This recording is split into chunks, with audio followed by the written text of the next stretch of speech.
I wanted to take a wander out to our neighbor's yard this morning and take a look at our air prune boxes. And I thought it'd be an opportunity to do an update video on how they are growing this year. And also an invitation to hear from you folks about what sort of work you're doing with air prune boxes as well, if you're doing that. So let me explain both those things and stick around. I want to come back to this area in a bit more detail in a few minutes, but I thought I would take a look at it on my way walking out there. This is where we had our air prune boxes last year, and something I want to explain is just how amazing they are at facilitating the erasure of lawn or establishing the foundation of permanent raised beds. So this was all a lawn in April of last year. It had 12 air prune boxes growing of many, at least a good handful of thousands of trees, and now it's a productive transition into permanent raised bed systems. So this is what it looks like in the wake of air prune boxes. Having that understanding that the air prune boxes are really helpful in erasing lawn or creating more garden space, we thought we'd leverage them this year in pursuit of helping our lovely neighbor Ian expand his beautiful garden. This is his fenced-in garden area this year. At some point, it'd be really nice to have a walking tour guided by Ian about what he's got going on in there. And we thought, well, hey, let's double that space. And so this is where our air prune boxes are this year, and they're lined up just perfectly with the boundaries of his existing garden. So when these leave, we'll be able to help him put fencing around this area, a fully erased lawn and ready to go with planting. I've been incredibly happy with how well plants have grown in there this year. There are a couple boxes here of hazelnuts. I don't think I've ever seen hazelnuts in August this tall. These are first year seedlings. That's probably about 30 inches tall so far. There's still lots of growing season left. These are Yamhill and Jefferson varieties. They're hybrids between European and American hazelnuts, and had some losses to a really crushing frost early in the season.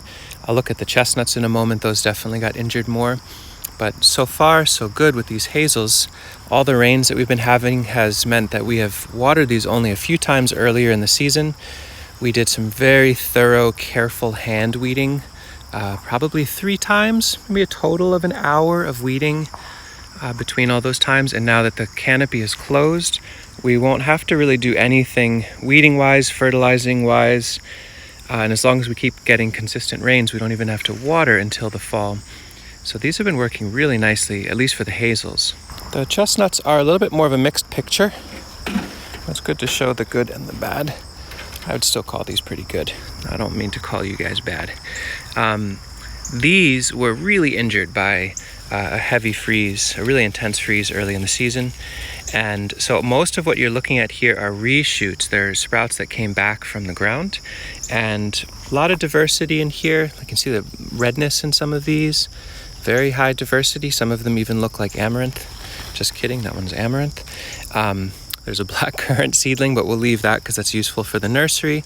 And you can see a little bit of last bit of weeding. It's kind of always, it's hard to pull tomatoes that look that healthy, but they're not really compatible with chestnuts. We're seeing a few things in here that are worth noting. It's mild, but it exists. This is, I believe, iron chlorosis. Please inform me in the comments if you have more information on this, but I believe this is a pH issue. It's not as low as the chestnuts would like, and so there's a mineral lockup that's happening in some of the chestnuts. They're not getting all the iron they need, but the new growth seems like it's rectifying and figuring itself out. That could be just from dealing with some dryness or a lack of broken downness. This is not perfectly finished compost in here.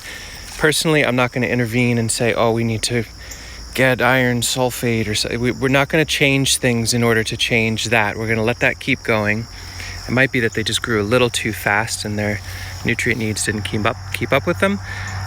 But overall, these resprouts are looking really nice and pretty darn healthy. And most of them at this point, we're just going to leave the caps on. I can see a few little weeds here or there, but this is all another bed of chestnut. Here's another happy bed of chestnut. A couple of docks in there, but not too bad. So really pleased with what's going on. There are 10 air prune boxes this year in this spot. We have some in other places too, up at our 6-acre spot, but these represent a very Very easily at least 1,000 trees, probably a little bit closer to 2,000 or 3,000 trees, hazelnuts and chestnuts. There's no reason why more of these couldn't be made this winter. Well, first of all of these would be reused. So in the fall, we'll empty the trees out. I've talked about that in other videos. And we'll dump all the soil here. We'll empty the boxes, and then we'll think about where they go next. Probably somewhere up in here so we can keep expanding his garden. Although you can see a fair bit of the walkway vegetation has popped back. That's to be expected. We put down a really thick application of hay earlier in the season that worked in some spots but needs to be addressed in others. But that is the reason why we dropped off a round bale of hay early in the season. I just haven't made time yet to review some of the weediness in the walkways, but that should be more than enough hay to apply one more load now, sooner than later, and then another one in the fall, and really get those weeds under control.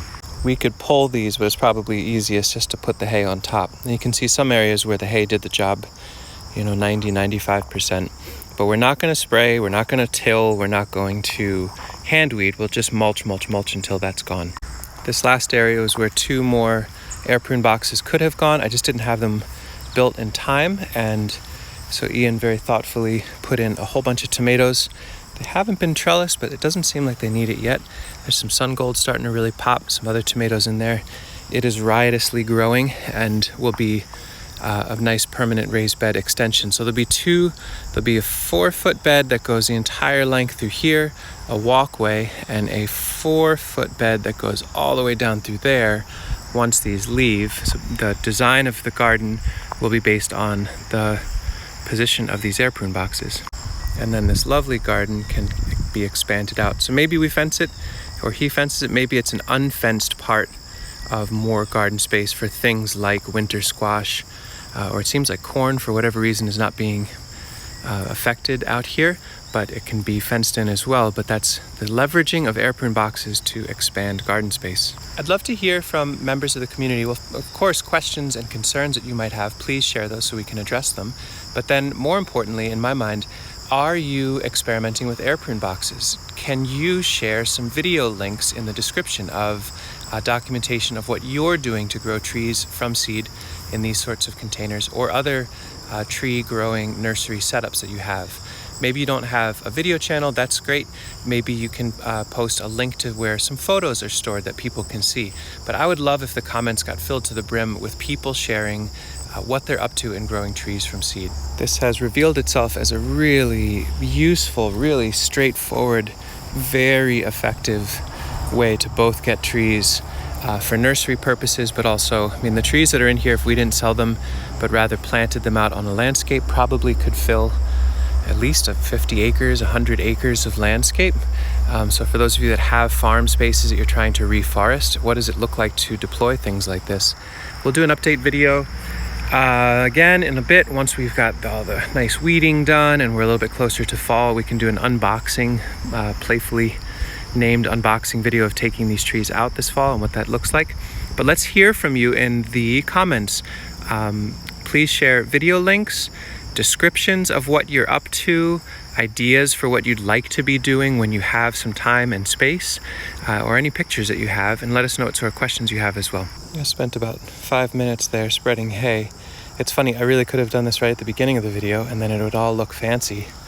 But, well, I showed it how it looked this morning, and now this is how it looks 5 minutes after finishing that video. A couple of weeds in the walkway, those are tomatoes, but at this point we're pulling all the weeds and putting them in between the boxes when they come up, because that's where beds will go ultimately. So starting to focus the fertility in the bands where production will happen. And that's air prune boxes in the mid-season, looking just exquisite with all the rain and the sun and the fertility.